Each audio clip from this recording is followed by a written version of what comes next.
শুভ সন্ধ্যা সুপ্রিয় দর্শক মণ্ডলী, আমন্ত্রণ জানাচ্ছি আই অন টেলিভিশনে নিয়মিত আয়োজন উইমেন্স ওয়ার্ল্ডে।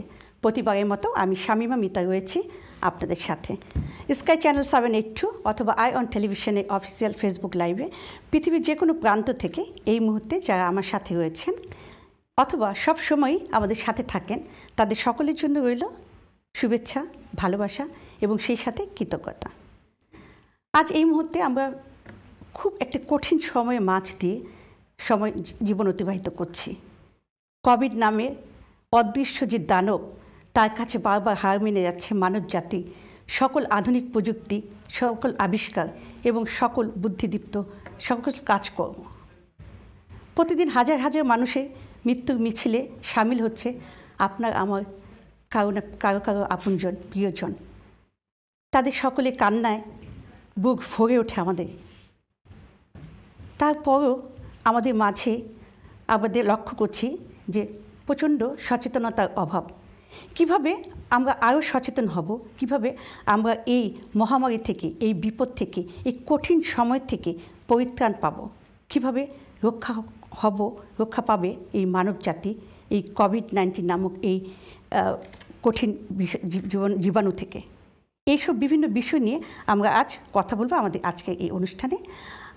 এবং এই বিষয় নিয়ে যার সাথে কথা বলবো, যিনি আমাদের সাথে রয়েছেন, তিনি আমাদের কমিউনিটির অত্যন্ত একজন অ্যাক্টিভ এবং গুণী একজন নারী ব্যক্তিত্ব, যিনি আমাদের সাথে ভার্চুয়ালি সংযুক্ত হচ্ছেন। আমাদের সাথে রয়েছেন কাউন্সিলর সাইদা সাইমা আহমেদ। সাইদা সাইমা আহমেদ, আপনাকে আমন্ত্রণ আমাদের আই1 স্টুডিওতে উইমেন্স ওয়ার্ল্ডে। আপনাকে অনেক ধন্যবাদ আমাকে আমন্ত্রণ জানান। আপু, প্রথমেই জিজ্ঞেস করব, কেমন আছেন আপনি এই প্যান্ডেমিকের সময় মাঝে কেমন আছেন? আসলে যেটা আপনি শুনতে চমৎকার একটি সূচনা করেছেন অনুষ্ঠানে, আমরা এখন যে সময়টি পার করছি সেটি অত্যন্ত সময়, সেখানে প্রতিদিন নতুন মিছিলে নতুন নতুন মুখ যুক্ত হচ্ছেন, আমাদের কাছের মানুষেরা যুক্ত হচ্ছেন। এটা কারোর জন্যই কিন্তু ভালো নয়। বিশেষ করে ঘরে গৃহবন্দী থাকা এবং এর মাধ্যমে কিভাবে নিজেদের প্রতিরক্ষা করা উচিত, কিভাবে আমরা ভালো থাকবো, এটা নিয়েই সবসময় আসলে আমাদের কাজ করতে হচ্ছে। আর এই মানসিক স্বাস্থ্যের উপর একটা অনেক বড় প্রভাব ফেলে। তো এইসব মিলিয়ে আমার কাছে মনে হয় যে আপনি সবার মতোই অনেক কঠিন একটি অন্যরকম সময় কাটাচ্ছি, যেটি আমাদের সময়ে এতদিন পর্যন্ত এই জীবনে কখনো আমরা অতিক্রম করিনি। আগে যে আপু, আমরা যেটা খেয়াল করছি যে আগে যে মহামারীগুলো এসেছে আমাদের এই পৃথিবীতে মানব জাতির জীবনে, সেগুলো কিন্তু দেখা গেছে একটি এলাকা ভিত্তিক হয়েছে, কোনো একটি অঞ্চল। কিন্তু এই বছরে এটা কিন্তু মানে অত্যন্ত কঠিন। এই কারণে বলছি যে এই মহামারীটি এক একটা মহাদেশে এক একভাবে আসছেন এবং সে প্রতিনিয়ত তার রূপ বদল করছেন এবং আরও ভয়ঙ্কর কিছু মানে আকার ধারণ করছেন দিনে দিনে।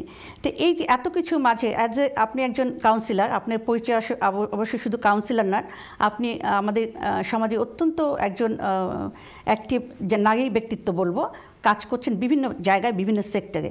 তো প্রথমে আমি যেটা জানতে চাইবো যে এই যে একজন কাউন্সিলর হিসেবে আমরা যেটা দেখছি যে আমরা কিন্তু গত যে লকডাউনটা ছিল, গত বছর যে লকডাউনটা ছিল, তখন কিন্তু মানুষ অনেকটা ভয় পেয়েছে, একদম ঘর থেকে বের হয়নি। কিন্তু এই বছর আমরা দেখছি যে মহামারী আক্রান্তের সংখ্যা এবং মৃত্যুর সংখ্যা তার চেয়ে গত বছরের চাইতে অনেক বেশি। তারপর কিন্তু মানুষের মধ্যে আমরা একটু সচেতনতার অভাব দেখছি।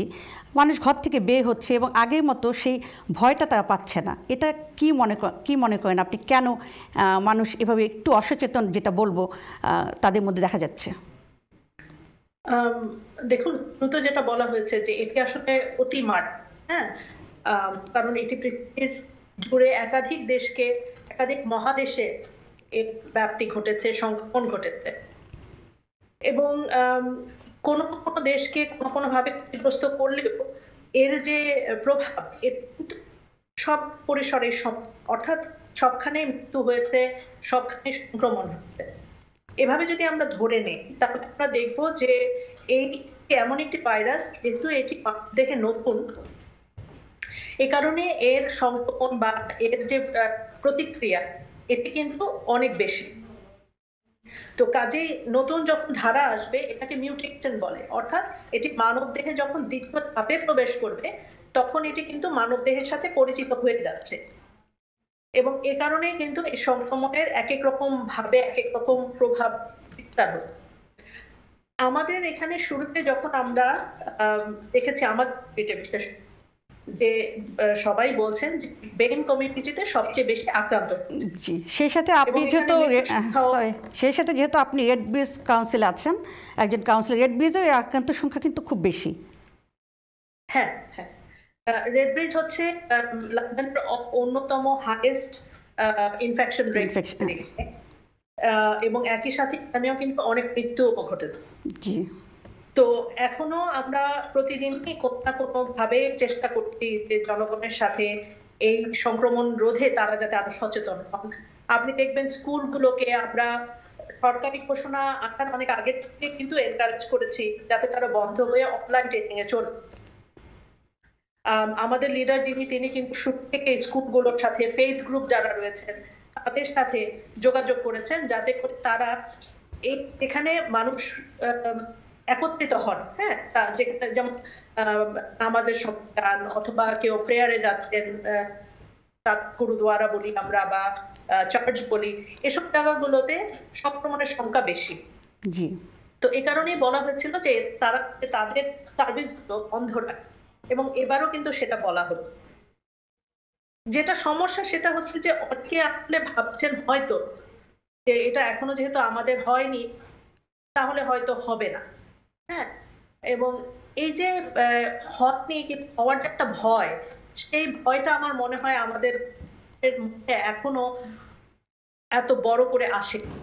হ্যাঁ, তো আমার মনে হয় যে we should better safe than sorry। এই ব্যাপারে যদি একটু বলি যে আপু এই সময়তে কাউন্সিল বা সরকারের যদি আরেকটু কঠিন পদক্ষেপ নেওয়া হতো, যে বাইরে বের হলে তাকে জিজ্ঞেস করা যে কেন সে বের হয়েছে এবং সত্যি সত্যি তাদেরকে ফাইন করা। যদিও আমরা নিউজে দেখে থাকি যে কিছু কিছু জায়গাতে গভর্নমেন্ট পুলিশ তাদেরকে জিজ্ঞাসাবাদ করছে এবং তারপর তাদেরকে 200 পাউন্ড ফাইন করেছে, কিন্তু তার সংখ্যা কিন্তু খুব কম। এই যে আপনি যে এলাকাতে আছেন এই এলাকাতে আমিও একই এলাকাতে বসবাস করি, কিন্তু আমরা দেখেছি রাস্তাতে প্রচুর মানুষ হাঁটাচলা করছে, কিন্তু তাদেরকে যদি আপনার কি মনে হয় আপনার কাছে যে প্রশ্ন যে সরকার যদি আরেকটু কঠিন হতো, আরেকটু কঠোর ব্যবস্থা নিত, তাহলে কি এই লকডাউনটা আরেকটু কার্যকর হতো? না, অবশ্যই, কারণ আমরা যেটা বলছি যে এনফোর্সমেন্ট, তাই না? জি। যে এই কাজটি কিন্তু আসলে পুলিশের দায়িত্ব। স্থানীয় সরকার হিসেবে আমাদের কিন্তু সে ক্ষমতা নেই। হ্যাঁ, আমরা শুধু মানুষকে সতর্ক করতে পারি, তাদেরকে বলতে পারি যে তারা বাইরে যাবেন না, বা তাদেরকে এই বিষয়গুলো সম্পর্কে তাদের জ্ঞান বৃদ্ধি করার মতো যত কিছু দরকার সেই কাজগুলো আমরা করতে পারি। সরকারের পক্ষ থেকে যেটা শুরুতেই করা হয়েছে আমার কাছে সরকার কিন্তু অনেক তাড়াহুড়া করে সিদ্ধান্ত নিচ্ছে এবং অনেক বেশি রিঅ্যাক্ট, অর্থাৎ একটা বিপদ আসার পরে তারা সেটিকে করা যায় কারণে তারা তাদের নীতিগুলো নির্ধারণ করছেন। কিন্তু আগেই যদি তারা চিন্তা করতেন যে এই ধরনের বিপদ হতে পারে তাহলে আরো বেশি সার্ভিসগুলো প্রস্তুত থাকবে, সেটা হয়নি। দ্বিতীয়ত আরেকটা যেটা হচ্ছে, আপনি হয়তো জানেন যে পুলিশ কিন্তু ব্যাপক কাজ করা হয়েছে এবং পুলিশেরও কিন্তু একটা সার্টেন ধারণ ক্ষমতা। তাদেরকে যদি তাদের রিসোর্সেস গুলো বরাদ্দ না দেওয়া হয়, তাদেরকে ফাইন করবেন বা তারা যে ধরবেন, তাদের যদি এটা পুলিশ অফিসার্স না থাকে, এটি অত্যন্ত বড় একটি দায়িত্ব। আমি মনে করি যে এটা একা পুলিশের পক্ষে বহন করা সম্ভব না। তো কাজেই সরকারের উচিত ছিল এবং এখনো আমি মনে করি উচিত যে এখানে আরো যারা এনফোর্সিং এজেন্ট আছে অথবা আরো যাতে লোকবল কি বৃদ্ধি করা যায়, ইভেন আর্মিকে যদি ইনভলভ করা যায়, আমার মনে হয় এটা অনেক ভালো। আচ্ছা, তো সামাজিক সচেতনতা যেটা প্রতিটি মানুষের মধ্যে সচেতনতা তৈরি করবার জন্য আপনারা অ্যাজ এ কাউন্সিল থেকে আপনারা কি ধরনের কাজ করছেন? কাউন্সিল থেকে অনেকগুলো কাজ করছি। আপনার হয়তো যেহেতু আপনি এলাকায় থাকেন দেখেছেন যে আমাদের টেস্ট সেন্টার আছে। আমরা কিন্তু এখানে লন্ডনের প্রথম যে কয়েকটি পাড়ায় টেস্ট সেন্টার আপনার সরকার দিয়েছে, আমরা লবি করে আমাদের এলাকাটা তারপরে যেটা রয়েছে সেটা হচ্ছে এখন লাইব্রেরিগুলোতে সেটা হচ্ছে যে যাদের এসিম্পটমেটিক অর্থাৎ যাদের পুরোপুরি বোঝা যাচ্ছে না তাদের টেস্টেরও আলাদা ব্যবস্থা করা হয়েছে। আমরা ভ্যাকসিনেশন শুরু করেছি, একই সাথে আমরা ডোর টু ডোর এনফোর্সমেন্ট এবং এনফোর্সমেন্ট ডিপ্লয় করেছি। হ্যাঁ, আমরা যেটা করছি যে মানুষের বাড়ি বাড়ি গিয়ে যারা ভালনারেবল তাদেরকে সচেতন করা এবং তাদেরকে প্রয়োজনে টেস্ট কিট দেওয়া, সেটি করছি। একই সাথে যেটা আমার খুব বড় একটা লবি ছিল সেটা হচ্ছে মাল্টিলিঙ্গুয়াল রিসোর্সেস তৈরি করা, অর্থাৎ ভিন্ন ভিন্ন ভাষায় আমাদের ম্যাটেরিয়াল গুলো রয়েছে, যে পোস্টারটা রয়েছে সেগুলো আমরা ছাপাচ্ছি, নিয়মিত ভিডিও দিচ্ছি যাতে সবাই বুঝে কি কি করতে হবে। আমার এলাকায় যেহেতু হাট রোড, আমরা দোকানগুলোতে যাচ্ছি এবং গিয়ে সেখানে বিজনেস যারা রয়েছে তাদের সাথে আমরা বলছি যে তারা কিভাবে আরো সচেতন হতে পারে। বিজনেস সেন্টারগুলো আমাদের পুরো সার্ভিস গুলো রিডিজাইন করা হয়েছে, অর্থাৎ আগে যারা যেখানে হয়তো সার্ভিস করতে তার ফ্রন্টলাইনে আনা হচ্ছে, যাতে করে তাদের যে এমার্জেন্সি সার্ভিস গুলা, যে ডোমেস্টিক ভায়োলেন্সের আউটরিচের জন্য, হেলথের জন্য বা চাইল্ড প্রোটেকশনের, এগুলো যাতে হ্যাম্পার নয় জন্য সম্পূর্ণভাবে একটা সার্ভিস ডিজাইন করা। আচ্ছা, পাবলিক হেলথের সাথে আমরা সরাসরি কাজ করছি, আমরা ফায়ার ব্রিগেডের সাথে কাজ করছি, আমরা পুলিশের সাথে কাজ করছি। হ্যাঁ, এবং একইভাবে যেটা দেখা যাচ্ছে যে আমাদের একটা সুনির্দিষ্ট পরিকল্পনা আছে, কমিউনিটি আছে, তাদেরকে আমরা একটা প্ল্যাটফর্মে এনে নিয়মিত ব্রিফিং এর আয়োজন করছি এবং পাশাপাশি বিভিন্ন ছোট ছোট কমিউনিটি গ্রুপকে আমরা ট্রেনিংও দিচ্ছি, যাতে করে তারা বুঝেন যখন তারা তাদের ব্যক্তিগত জীবনে যাবেন বা এই বিষয়গুলো যাতে নিয়মিত চর্চা করতে পারে। এবং একই সাথে আমরা কমিউনিটি অ্যাম্বাসেডর বা চ্যাম্পিয়ন তৈরি করছি, যাতে করে তারা আমাদের সেই কথাগুলো সবাইকে বলতে পারে। তো এই কারণে আমরা যদি মোটাকে দুইটি ভাগে বিভক্ত করি, একটা হচ্ছে গণসচেতনতা তৈরি করা হচ্ছে, আরেকটি হচ্ছে নীতি নির্ধারণ পর্যায়ে আমাদের এ ধরনের সাপোর্ট সিস্টেম তৈরি করা দরকার। হ্যাঁ, এই ইনফ্রাস্ট্রাকচার গুলাও আমরা মেক শিওর করছি যে আমাদের জায়গায় যাতে থাকে বা আমাদের এই এলাকায় যাতে সেটি থাকে। আরেকটি বিষয় যেটা আমি জানতে চাচ্ছি সেটা হচ্ছে যে এই যে খাবারের ব্যাপারগুলো, যে যারা নাকি একটু বৃদ্ধ মানুষ যারা বাসাতে আছেন বা অসুস্থ, যাদের মোর ভ্যালুয়েবল যাদেরকে বলা হয়, তো তাদের ক্ষেত্রে তাদের তো খাবার সংগ্রহ করবার জন্য ঘর থেকে বের হতে হচ্ছে, দোকানে যেতে হচ্ছে, শপে যেতে হচ্ছে, যেখান থেকে তাদের ইনফেকশন হওয়ার সম্ভাবনা অনেক বেশি। তো সেক্ষেত্রে আপনারা কাউন্সিল থেকে, কারণ আপনাদের কাছে আমি মনে করি যে হয়তো এই লিস্টটা থাকা আছে, তো তাদেরকে খাবার সরবরাহ করবার জন্য আপনাদের এই ধরনের কোনো টিম বা কোনো পদক্ষেপ কি আপনারা নিয়েছেন, যে যারা নাকি অসুস্থ বাড়িতে আছেন, বের হওয়া তাদের জন্য রিস্কি, তাদেরকে সরবরাহ করবার জন্য বা তাদেরকে খাবার মানে দেবার জন্য? হ্যাঁ, আমাদের যেটা আছে যে প্রত্যেকটি সুপারমার্কেট কিন্তু এখন তাদের ডেলিভারি সার্ভিস গুলো অনেক বেশি প্রম্পট করেছে এবং তারা কিন্তু door to door delivery service গুলো দিচ্ছে। আমরা আমাদের এলাকার যে সুপারমার্কেট গুলো আছে সেখানে স্পেশালি আমাদের কিছু কার্যক্রম, তারা যাতে করে ডোর টু ডোর ডেলিভারি গুলো এনশিওর করতে পারে এর জন্য আমরা তাদের সাথে যোগাযোগ রাখি। একই সাথে আমাদের যে ফুড ব্যাংক আছে, হ্যাঁ, এই ফুড ব্যাংক গুলোকে কিন্তু আমরা ফুড পার্সেল তৈরি করছি আলাদা, যাতে করে আমরা যারা ভালনারেবল জনগোষ্ঠীগুলো রয়েছে তাতে আছে। এবং আমরা অতিরিক্ত ক্রিসমাস এবং অন্যান্য সময়ে অতিরিক্ত ফুড ভাউচার্স দেওয়া হয়েছে, যাতে করে যেসব ফ্যামিলি তারা বাইরে হচ্ছেন অথবা যাদের ইনকাম ইম্প্যাক্টেড হয়েছে তারা যাতে এই ভাউচার গুলো নিতে পারে এবং এই ব্যবহারগুলো করতে পারে, সেটাও করা হয়েছে।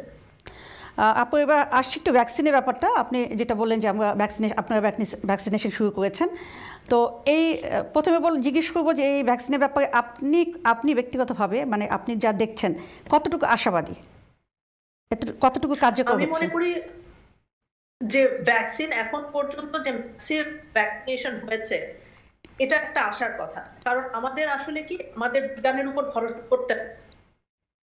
কারণ আমাদের যে চিকিৎসা ব্যবস্থা বা যেভাবে আমরা আমাদের রোগ মুক্তির যে প্রক্রিয়াটি এই দেশে রয়েছে সেটি কিন্তু খুবই আধুনিক এবং খুবই বিজ্ঞান নির্ভর। এবং আমার কাছে মনে হয় যে এখানে যেহেতু বলা হয়েছে 90 থেকে 95% সম্ভাবনা রয়েছে যে আপনি এটি থেকে আপনার এক ধরনের ইমিউনিটি ডেভেলপ করবেন, তার অর্থ এই নয় আপনি নীরোগ হবেন, হ্যাঁ, তার মানে হচ্ছে যে আপনি ভাইরাসের এগেইনস্টে আপনার স্টিল ভাইরাসের ইম্প্যাক্ট হইতে পারে, কিন্তু ভাইরাসটি আপনার শরীরে গিয়ে দুর্বল হয়ে যাবে, মানে আপনার প্রোটেকশন ক্ষমতাটা বেড়ে যাবে। এক্স্যাক্টলি। তো যেহেতু আমাদের শরীরকে এখনো পর্যন্ত সেই ইমিউনিটি ডেভেলপ করেনি, ভ্যাকসিনেশন দিক থেকে এক ধরনের আশা জাগানিয়া। হ্যাঁ, কারণ হচ্ছে যে এটি আমাদের যে রোগ প্রতিরোধ ক্ষমতা বাড়ায়, এবং সেক্ষেত্রে আমরা দেখেছি বেশিরভাগ ক্ষেত্রেই সেটি হচ্ছে। তার মানে হচ্ছে যে আমরা প্রভাব দেখবো, হয়তো দেখবো যে অনেকে সংক্রমণ হচ্ছে, কিন্তু মৃত্যু অনেকখানি কমে যাচ্ছে। হ্যাঁ। এই যে আপু ভ্যাকসিন নিয়ে যেটা মানে যেটা নাকি আপনারা শুরু করেছেন, এই একটু আপনার কাছ থেকে জানতে চাচ্ছি যে এটা আপনারা কীভাবে করছেন, বা NIH কীভাবে করছে, এটা কি সঠিক প্রয়োগ হচ্ছে? যাদের প্রয়োজন তাদেরকে আগে দেওয়া, এবং যেভাবে আর কি একটা সিস্টেম, সেটা আপনারা কীভাবে করছেন? এটা স্বাভাবিক যেভাবে হয়েছে, আমাদের যারা এজেড পপুলেশন রয়েছে, অর্থাৎ যারা বয়োবৃদ্ধ রয়েছে, তাদেরকে দেওয়ার মাধ্যমে এই প্রক্রিয়াটি শুরু হয়েছে। আমাদের ভ্যাকসিনেশনও কিন্তু একদম শুরু থেকে আমরা প্রথম থেকেই পেয়েছি, এবং ফ্রন্ট লাইনার যারা নাকি NIH জব করছে, ফ্রন্ট লাইনার বিশেষ করে তারা আগে পাচ্ছে, আমরা যতটুকু জানি। এখন ওয়ার্কার এবং ফ্রন্ট লাইনার যারা রয়েছেন তাদেরকে এনরোল করা হচ্ছে, এবং শুরুতে কিন্তু আমরা ভালনারেবল পপুলেশন, অর্থাৎ যাদের সংক্রমণের হার, যারা বয়োবৃদ্ধ, 20% জনগণের জন্য বরাদ্দ পদ্ধতি, সেটি নিয়ে শুরু করেছি। কিন্তু আমাদের যে নেতৃত্বের সদিচ্ছা, সেটি ছিল যে আমাদের সকল জনগণ, স্পেশালি আমাদের যেটা মনে হয়, যেহেতু বেম কমিউনিটির এফেক্টেড অনেক বেশি, কাজে তাদের কিন্তু এই ভ্যাকসিনেশনের অনেক দরকার রয়েছে। তো এটাই আমরা মোটামুটি প্রতিষ্ঠা করার চেষ্টা করেছি, যাতে করে ইনাফ ভ্যাকসিন আমাদের থাকে, আমরা আমাদের সবচেয়ে যারা দুর্বল, যাদের আসলে যাদের সংক্রমণের একটা ধরনের সম্ভাবনা রয়েছে, তার বিপন্ন তাদেরকে যাতে আগে দেওয়া হবে, সেটি আর কি দেখা হবে। মানে এই মধ্যে তো আপনি কি মনে করেন যে এই ভ্যাকসিনের যে এই পর্যন্ত যতটুকু হয়েছে, আমরা খুব বেশি দিন হয়নি ভ্যাকসিনেশনটা শুরু হয়েছে, তো এটা প্রপারলি যেভাবে সরকারি যে পরিকল্পনা বা NIH যে পরিকল্পনা, সেই পরিকল্পনা অনুযায়ী যাচ্ছে, এটা কি মনে হয় আপনার? যে হ্যাঁ, সেই অনুযায়ী আমরা আমাদের মত। আরেকটা জিনিস যেটা আপনি জানেন, যে হাসপাতালগুলোর ধারণ ক্ষমতা কিন্তু এখন ব্রেকিং পয়েন্টে চলে এসেছে। জি, হ্যাঁ, স্পেশালি কিং জর্জ হসপিটাল এবং কুইন্স হসপিটাল, আমাদের এই হসপিটালগুলো থেকে বারবার বলা হচ্ছে যে তারা আসলে তাদের ধাতু ক্ষমতার বেশি নিয়ে এখন কিন্তু যুদ্ধ করছেন। তো কাজে এটা এপ্রিল মাসের চেয়ে ভয়ঙ্কর পর্যায়ে যাচ্ছে। আপু, আপনার কথা শুনবো। আমাদের সাথে কলার রয়েছেন, আমি একটু কল নিয়ে নিচ্ছি, দেখি কে আছেন আমাদের সাথে। হ্যালো, আসসালামু আলাইকুম। কলার কে রয়েছেন আমাদের সাথে? আপনাকে প্রোগ্রামটা করতেছেন, আসলে খুব সুন্দর একটা প্রোগ্রাম। তো আমি জানতে চাচ্ছি কি ওই ভ্যাকসিনেশন নিয়ে না অন্য কিছু বাউচার ব্যাপারে কিছু আলাপ করা যাবে? সরি ভাইয়া, আপনার কথা কোন বিষয়টি নিয়ে? ভ্যাকসিনেশনে প্রোগ্রামটা ভ্যাকসিনেশন নিয়ে করতেছেন, এখন আমি জানতে চাচ্ছি যে ওই যে ফুড বাউচার যে দিতেছে, ওইটা নিয়ে কিছু প্রশ্ন করা যাবে? জি জি, বলুন না ভাইয়া, আপনি কি জানতে চাচ্ছেন? আচ্ছা, আমি বার্মিংহাম থেকে ফোন করছি। জি, আচ্ছা, আমি জানতে চাচ্ছি যে আমি তো এখন মনে করেন এই পার্লোতে আছি, বুঝছেন? জি, পার্লোতে আছি। তাতে আমি তো পার্লোতে আছি বলতে আমরা 24 আওয়ার কাজ করি। মনে করেন আমরা পার্লো পাইতেছি, এখন মনে করেন 156 পাউন্ড পার উইক পাইতেছি। জি ভাইয়া, আপনি আসলে ফার্লোর ব্যাপারটা, এই বিষয়গুলো যখন আমাদের সাথে কোনো লয়ার থাকেন তখন হয়তো উনি ভালো বলতে পারবেন। তো ভ্যাকসিনের ব্যাপারে যদি আপনার কোনো প্রশ্ন থাকে, সেই প্রশ্নটি করলে ভালো হয়। আমরা চলে যাব, আমাদের একটু সময় হয়েছে, ছোট্ট একটি বিরতিতে যাবার। আপনার কোনো প্রশ্ন ভ্যাকসিন নিয়ে? না, ভ্যাকসিন নিয়ে আমার কিছু প্রশ্ন নেই। আমার বলতে পারছেন যে আমার মনে করেন আমি এখন খুব মনে করেন এই সাইড টেস্ট ক্রেডিট পাইতেছি, আর কি টেস্ট ক্রেডিট পাইতেছি, কিন্তু বাচ্চা তো এখন স্কুলে যাইতেছে না। এই ব্যাপারে বাউচার আমি পাইবো কিনা বাচ্চার, এটা জানতে। আচ্ছা, অনেক ধন্যবাদ ভাইয়া। আমাদের সাথে যিনি আছেন উনি হয়তো আপনার এই প্রশ্নে একটু উত্তর দিতে পারবেন। সুপ্রিয় দর্শক মণ্ডলীর, সময় হলো ছোট্ট একটি বিরতিতে যাওয়া। আমরা বিরতির পর আবার ফিরে আসবো, এই বিষয় নিয়ে আমরা অনেক কথা বলবো। আমাদের সাথেই থাকুন।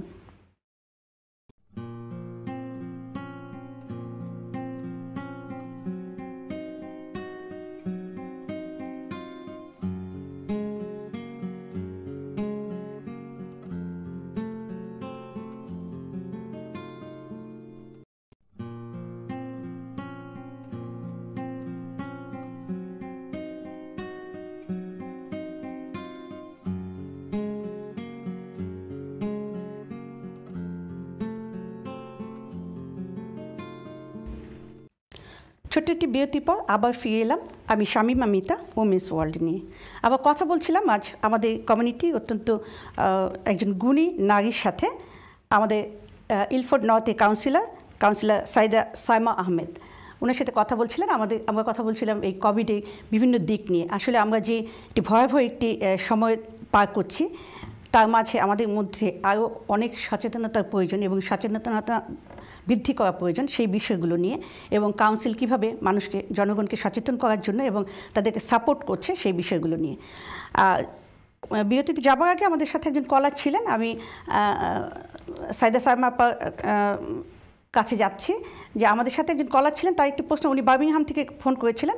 ওনার একটি প্রশ্ন ছিল যে উনি সরকারি, যেহেতু উনি ফার্লোতে আছেন এবং সরকারি যে সাপোর্টগুলো পাচ্ছেন, কিন্তু তার বাচ্চা স্কুলে যাচ্ছে না, কিন্তু সে বাচ্চার জন্য যে তার যে পেমেন্টটি পাওয়ার কথা সেটা কি তিনি পাবেন কিনা। আমি যদিও খুব একটা ক্লিয়ার না তার প্রশ্নটি, তারপর আমি সাইমা আপাকে জিজ্ঞেস করবো যে আপনি কি প্রশ্নটি ধরতে পেরেছেন কিনা এবং কোনো উত্তর আপনি দেবেন কিনা।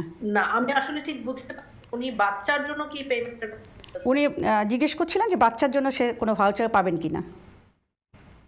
ওনার বাচ্চা যদি ফ্রি স্কুল পেয়ে থাকে বা ফ্রি স্কুল পেত, তাহলে স্কুলের সাথে যোগাযোগ করতে পারে। স্কুল থেকে ভাউচার দেওয়ার ব্যবস্থা ইউজুয়ালি করা হয়। হ্যাঁ, আমাদের সাথে দেখতে পারেন যে ছিলেন আমাদের সাথে কলায়, আপনি স্কুলের সাথে যোগাযোগ করবেন এবং আপনার কাউন্সিলের যে সাপোর্টগুলো আপনি তাদের সাথে যোগাযোগ করলে হয়তো এই উত্তরটি আপনি পেয়ে যাবেন। আমাদের সাথে আরও কলায় রয়েছেন, আমি দেখি কে রয়েছেন আমাদের সাথে। হ্যালো, আসসালামু আলাইকুম কলায়, কে রয়েছেন? হ্যালো, আসসালামু আলাইকুম। ওয়ালাইকুম আসসালাম, কে রয়েছেন আমাদের সাথে? আমি ডায়াবেটিস এবং আমার একটা হার্টও প্রবলেম, যেমন আমি কবে ইনজেকশন পাইমু এটা একটু কইতে পারবেন? সাইমা আপার কাছে কোয়েশ্চেন। আপু, আপনি কোন এলাকাতে থাকেন? আপনি কবে পাবেন সেটা আপনার জিপি আপনার সাথে যোগাযোগ করবে, কারণ জিপি যেটা করেন তাদের একটা রোটার এবং তারা সবচেয়ে ভালনারেবল যারা তাদেরকে দিয়ে করবেন এবং ধীরে ধীরে সকলকেই ওনারা ব্যবস্থা করবেন ভ্যাকসিনেশনের জন্য। তো ভ্যাকসিনেশন যেহেতু আগে তো ফাইজার ছিল, এখন তো মডার্না এবং অক্সফোর্ডের ভ্যাকসিনও চলছে, তো আশা করা যাচ্ছে যে যখনই কাছে সেই ভ্যাকসিনগুলো পৌঁছবে তারা আরো ব্যাপক হারে দিতে পারে। তো কাজে আমার মনে হয় যে সবার একটু অপেক্ষা করতে হবে এবং জিপি থেকে অবশ্যই যোগাযোগ করা। অনেক অনেক ধন্যবাদ আপু, আশা করি আপনি আপনার উত্তর পেয়েছেন। সাইমা আহমেদ, আপনার কাছে কোভিড নিয়ে এবং এই বিষয়গুলো নিয়ে অনেক কথা হলো। তো আমার মনে হয় একটু, যেহেতু আমরা এই অনুষ্ঠানে মূলত আমাদের নারীদেরকে নিয়ে কথা বলি, যেসব নারীরা বলতে পারি যে আমাদের সমাজে আলোকিত নারী যারা, আপনি তেমনই একজন আলোকিত নারী আমাদের সমাজে। আপনি যখন কাজ করছেন অ্যাজ এ কাউন্সিলর, পাশাপাশি আপনি আমাদের কমিউনিটির সাথে ইনভলভ, অনেক কিছুর সাথে আপনি জড়িত। এই বিষয়গুলো নিয়ে আপনার থেকে জানবো, তবে তার আগে একজন কলাই রয়েছেন, আমরা একটু কলটি নিয়ে নিচ্ছি। হ্যালো কলাই, কে রয়েছেন আমাদের সাথে? হ্যালো, আসসালামু আলাইকুম কলাই। আমি কি অনুষ্ঠানে আপনাদের প্রোগ্রামে? জি জি, আপনি অনুষ্ঠানে ভাইয়া কথা বলতেন। হ্যাঁ, আমি রেড ব্রিজ থেকেই বলছি। তো আপনাদের প্রোগ্রামটা খুব ভালো লাগছে। আমার মনে হয় এরকম ভাবে প্রত্যেকটা মিডিয়াকেই সচেতনতা গড়ে তোলা দরকার। খুব ভালো লাগলো আপনাদের প্রোগ্রাম, এরকম ভাবে করতে থাকবেন, তাহলে আমাদের সচেতনতা চলে আসবে। আর আরেকটা প্রশ্ন হলো যে এই যে ভ্যাকসিনটা বের হয়েছে, এটা দেওয়ার পরে এটা কি 6 মাস নাকি 1 বছরের ভ্যালি, নাকি সব সময়ের জন্য, বা কিভাবে, এটা একটু যদি জানতে পারতাম। আমার কাছে হঠাৎ প্রশ্নটা মনে হলো, তাই। অনেক ধন্যবাদ ভাইয়া আপনাদের সাথে থাকবার জন্য। আশা করি সাইমা আপু উত্তরটা দিতে পারবেন। বেসিক্যালি আপনারা জানেন যে কোনো ধরনের ভ্যাকসিনের একটা নির্দিষ্ট সময় থাকে যে সময় পর্যন্ত কাজ করে। যেমন প্রত্যেক বছর আপনাদের নিতে পারে, হ্যাঁ, ঠিক একইভাবে এই ভ্যাকসিনকে ধারণা করা হয় হয়তো 1 বছরের এর কার্যকারিতা থাকবে, এবং এটি হচ্ছে আপনার 1 থেকে 12 মাসের এরকম। হ্যাঁ, তো তারপরে এটা আবার নিতে হতে পারে। তো এখন আমরা আশা করছি যে এই সময়ের মধ্যে আমরা অনেক দূর এগিয়ে যাব যদি আমরা সংক্রমণ ঠেকাতে পারি, এবং তখন আমাদের দেহে এক ধরনের রোগ করবে। তো এটি নেওয়ার পরই যখন ভ্যাকসিন নেওয়া হয়, সবাইকে কিন্তু বলা হয় যে আপনারা আপনার মতো প্রিকশন গুলো নেবেন। হঠাৎ আপনারা ভ্যাকসিন নিতে স্বাভাবিকভাবে ঘোরাফেরার কিন্তু কোনো সুযোগ, আপনাকে আবারও হাত ধুতে হবে, মাস্ক পরতে হবে, দূরত্ব বজায় রাখতে হবে, মানে প্রিকশন গুলো সব নিতে হবে। হ্যাঁ, এবং ইনজেকশন নেওয়ার পরেই কিন্তু এমন নয় যে আপনি ইমিউন হয়ে গেলে খোলামেলা আগেভাবে ঘোরাঘুরি করতে পারবেন, বিষয়টা কিন্তু তা নয়। হ্যাঁ, একটা যেটা প্লাস পয়েন্ট হচ্ছে যে আপনার একটা নিজস্ব প্রতিরোধ ক্ষমতা তৈরি হচ্ছে। হ্যাঁ, এবং এতে করে আপনি অনেক বেশি সুরক্ষিত। যতটা আপনি অরক্ষিত ছিলেন এখন এটা নয়, এখন আপনি অনেক বেশি সুরক্ষিত হলেন। তো সবাইকে একই রকম ভাবে হাত ধোয়া, স্যানিটাইজ করা, মাস্ক পরা, হ্যাঁ, এবং দূরত্ব বজায় রাখা, এইগুলো করতে হবে যতক্ষণ না পর্যন্ত জাতীয়ভাবে আমরা করোনা মুক্ত হচ্ছি। অনেক ধন্যবাদ আপু, এবং ধন্যবাদ যে ভাইয়া প্রশ্নটি তুলেছেন, খুব সুন্দর একটি, খুব ভালো একটি প্রশ্ন তুলেছেন, উনি চমৎকার একটি প্রশ্ন করেছেন। তো আপু আমি আপনার কাছে যেতে চাচ্ছি, আপনি একজন আমাদের কমিউনিটি অত্যন্ত গুণী একজন নারী, যেটা বলেছি আমি, আপনি অনেক কিছুর সাথে ইনভলভ, আপনি ব্রিটিশ পলিটিক্সের সাথে ইনভলভ, যেটা আপনি একজন কাউন্সিলর। প্রথমে আমি জানতে চাবো যে এই যে পলিটিক্সে আসা, রাজনীতিতে আসা, এটা কিভাবে, আপনি কি ছোটবেলা থেকে চিন্তা করেছিলেন কখনো যে আপনি পলিটিক্সের সাথে ইনভলভ হবেন? আসলে আমার ছোট, আমার জন্ম বাংলাদেশে, বড় হয়েছি এবং আমি অনেক বড় হয়ে এখানে এসেছি। কিন্তু যখন আমি ছোট ছিলাম, মনে করি যে আমি রাজনীতিতে, আমার কাজটি মূলত বাংলাদেশে আমি যে কাজগুলো করছি সেটি ছিল অনেকটা ইউথ লিডারশিপ, অর্থাৎ আমি যুব নেতৃত্ব নিয়ে অনেক বেশি কাজ করি। আমি বিভিন্ন দেশে গিয়েছি, হ্যাঁ, বাংলাদেশকে প্রতিনিধিত্ব করেছি, এবং সেখানে গিয়ে বড় বড় এর সাথে দেখা হয়েছে। তারা আমাকে অনেক ইন্সপায়ার করেছে যে চেঞ্জ মেকার হতে হলে, কোনো পরিবর্তন আনতে হলে আসলে সেই ধারার সাথে যুক্ত হতে, এবং সেই যুক্ত হয়ে কিন্তু পরিবর্তনগুলো আনতে হয়। তো সেই কাজটি ছিল। আপু আমাদের সাথে কলার রয়েছেন আরও, আমার মনে হয় যে একটু কলগুলো নিয়ে নিই। হ্যাঁ, আরেকজন কলার রয়েছেন আমাদের সাথে, কে রয়েছেন দেখি। হ্যালো, আসসালামু আলাইকুম কলার। হ্যালো, আসসালামু আলাইকুম, শাহনাজ সুমি বলছিলাম। জি আপু, খুব ভালো লাগছে আসলে প্রোগ্রামটি, অনেক গুরুত্বপূর্ণ এবং মূল্যবান কিছু কথা শুনছি, খুব ভালো লাগছে। এবং আজকের যে অতিথি, তাকে আগে থেকেই চিনি, খুব গুণী একজন মানুষ। তো অনেক অনেক কথা শুনলাম। আসলে আরেকটি কথা জানতে চাচ্ছি আজকের অতিথির কাছে, যে আমাদের যে ভ্যাকসিন গুলো আসলে আমরা কিভাবে পাবো? আমরা কি যার যার জিপি থেকে কি আমাদের জানাবে, না হয় না কিভাবে আমরা এই ইয়াগুলা নিব? মূলত আমি তাহলে সেটা হচ্ছে জিপি কিন্তু আপনাকে সেই যোগাযোগ করবে যে কখন আপনারা পাবেন, এবং প্রত্যেক জিপি থেকে কিন্তু এই মেসেজটি আপনাদের অলরেডি দিয়ে দেওয়া কথা। যেমন আমার জিপি আমাকে টেক্সট করে জানিয়েছে যে আমরা ভ্যাকসিনের জন্য তোমার সাথে যোগাযোগ করবো, হ্যাঁ, এভাবে বলা হয়েছে। এবং আমার মনে হয় যে এটা সবার জিপি থেকেই করা হওয়ার কথা, জিপি থেকেই পাওয়ার কথা, আপনারা যোগাযোগ করতে পারেন। অনেক অনেক ধন্যবাদ, থ্যাংক ইউ আপু, অনেক ধন্যবাদ শাহনাজ সুমি, আমাদের কমিউনিটির একজন উজ্জ্বল নক্ষত্র বলবো, উনি একজন জনপ্রিয় কণ্ঠশিল্পী। অনেক অনেক ধন্যবাদ আমাদের সাথে থাকবার জন্য। সায়মা আপা, আপনার সাথে যে বিষয় ছিলাম, যে আপনার পলিটিক্সে আসা যে ইন্সপিরেশন কোথা থেকে আসলো সেই বিষয়টি। হ্যাঁ, আমি যেটা বলেছিলাম, আমি জাতিসংঘে ইউথ অ্যাম্বাসেডর ছিল। তারপরে আমি জন্য স্টেট ডিপার্টমেন্টের আলাদা করে আমাকে ডেকে দিয়েছে। এই তাদের একটা ইন্টারন্যাশনাল বিজনেস প্রোগ্রাম আছে, যেটি আসলে খুব লিমিটেড মানুষজনকে বলা হয় যারা আসলে পোটেনশিয়াল লিডার্স।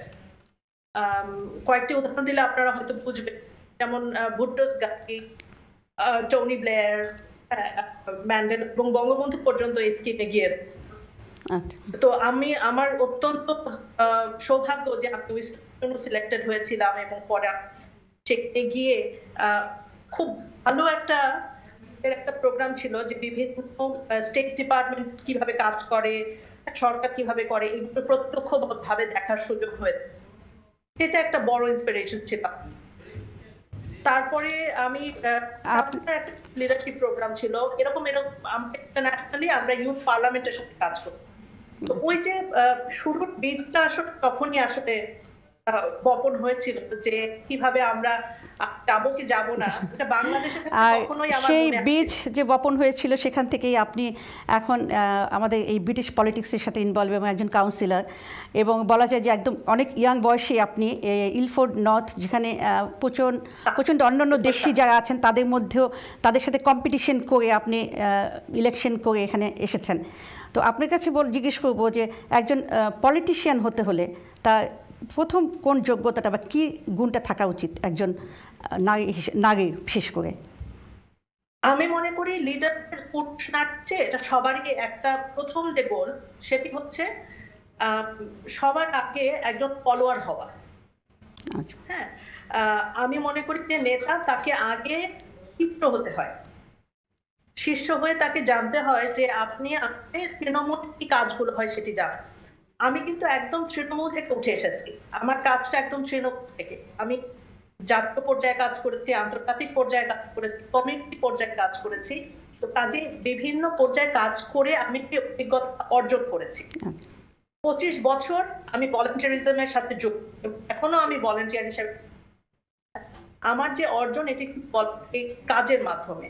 লেবার পার্টিতে আমি যখন জয়েন করি তখন কিন্তু আমি একেবারে ডোর টু ডোর ক্যাম্পেইন করেছি, ঘন্টার পর ঘন্টা মানুষের সাথে কথা বলেছি, আমার পার্টির যে মূল মন্ত্রগুলো সেগুলো কিভাবে আরো মাঝে পৌঁছে দেওয়া যায় সে কাজগুলো করে, এবং এতে করে কিন্তু আমার এক ধরনের কি বলে এটাকে গ্রুমিং হয়ে। হ্যাঁ, তারপরে আমরা আমাদের যে আপনি হয়তো অনেকেই জানেন না যে কাউন্সিলর হওয়ার জন্য কিন্তু পরীক্ষা দিয়ে আসতে হয়। আমাদেরকে স্টেটমেন্ট লিখতে হয়, সেই স্টেটমেন্টের পরে একটা অ্যাপ্লিকেশনের স্টেটমেন্ট আপনাকে দিতে হয়, ওইখান থেকে শর্টলিস্ট করে একটা পাবলিক স্পিকিং এর মতো হয়, ইন্টারভিউ হয়, রিটেন পরীক্ষা হয়, শর্টলিস্টিং হয়, তারপর আবার নিজেকে একটা পাবলিক স্পিকিং দিতে হয়, তারপরে গিয়ে ইলেকশনের জন্য নমিনেটেড পেতে হয়। আপু আসলে অনেক কথা, কিন্তু আমাদের হাতে একেবারে সময় কম, যেহেতু আমরা অনেক কলার ছিল আমাদের সাথে। তো একটু জানতে চাচ্ছি যে আপনি কমিউনিটিতে অ্যাক্টিভ অনেকভাবেই, শুধু যে পার্টি করছেন ব্রিটিশ পলিটিক্সের সাথে নয়, বাংলাদেশ কমিউনিটির সাথেও আপনি ইনভলভ, আপনি নিজে নাটক লিখেন, নাট্য পরিচালনা করেন এবং সেই সাথে অভিনয় করেন। সেই সাথে আপনি আমাদের বাংলাদেশের সর্বোচ্চ বিদ্যাপীঠ যে প্রাচ্যে অক্সফোর্ড খ্যাত ঢাকা বিশ্ববিদ্যালয়ের একজন ছাত্রী ছিলেন। তো সব কিছু মিলিয়ে আপনার সাথে কথা বলার আসলে অনেক টপিকস, অনেক কিছু, কিন্তু আমাদের হাতে একেবারে সময় শেষ। আবার কখনো একদিন আপনাকে নিয়ে আবার হয়তো বসবো, কারণ আমি বুঝতে পারছি যে একদিনে একটি অনুষ্ঠানে আপনাকে নিয়ে সব দিক আলোচনা করা সম্ভব না। তো তাই আজকে আমাদের শেষ করতে হবে। তো শেষ করার আগে আপনাকে আমি বলবো আপনার শেষ 1 মিনিট আমাদের দর্শকদের উদ্দেশ্যে বলবার জন্য, এই যে আপনি যে জায়গায় এসেছেন, আপনার মতো নারীরা যারা বিভিন্নভাবে বিভিন্ন দিকে আপনাদের সাক্ষ্য রেখেছেন, আপনাদের সাফল্যের সাক্ষ্য রেখেছেন, তো আপনি আপনার মানুষকে কীভাবে ইন্সপায়ার করবেন, বিশেষ করে নারীদেরকে এগিয়ে যেতে? ধন্যবাদ মিতা আপা। অনুষ্ঠানটি কিন্তু অত্যন্ত সময়োপযোগী। যে অনুষ্ঠানে আপনি নারীদের নিয়ে কথা বলেন ঠিক আছে, কিন্তু যুক্ত করে এমন বিষয়গুলো আপনি নিয়ে আসেন, এটি আসলে মানুষের বিষয়, নারীর বিষয় না। এবং আমি মনে করি যে কমিউনিটিতে যারা রয়েছেন তারা যদি রাজনীতিতে আসেন, তাদের জন্য আমাদের সহযোগিতা থাকে। ব্যক্তিগতভাবে আমি বিশ্বাস করি যে আমাদের কমিউনিটি রিপ্রেজেন্টেশন যেটা বা প্রতিনিধিত্ব এখনো কিন্তু অপ্রতুল, অর্থাৎ এখনো অনেক মানুষ দরকার। তাতে যেখান থেকে আপনারা শুরু করতে চান শুরু করতে পারেন, সম্পৃক্ত হন। আর সবচেয়ে বড় যে বিষয়টা সেটা শেখা। আমরা যদি শিখতে পারি এবং শেখার মানসিকতা নিয়ে আসি, তাহলে কিন্তু বহুদূর যাওয়া যায়। আর আমি আপনাদের বলবো যে কখনোই কঠিন নয়, আপনি আপনারা যেখানেই আছেন সেখান থেকেই শুরু করার সময়। তো কাজেই আমার মনে হয় যে যেটা আপনি ভালো জানেন, যেটা আপনাকে আপনার ভালো লাগে এবং আপনার মনে হয় যে আমার সেখান থেকে শুরু করুন। অনেক অনেক ধন্যবাদ। করতে হবে। ধন্যবাদ আপু আপনাকে আমাদের সাথে থাকবার জন্য এবং আপনি আমার মূল্যবান সময় আমাদেরকে দেওয়ার জন্য। সেই সাথে অনেক অনেক ধন্যবাদ আমাদের সুপ্রিয় দর্শক মণ্ডলী যারা এতক্ষণ আমাদের সাথে ছিলেন। আগামী অনুষ্ঠান দেখবার আমন্ত্রণ জানিয়ে বিদায় নিচ্ছি। সে পর্যন্ত ভালো থাকুন, সুস্থ থাকুন এই কামনা। খোদা হাফেজ।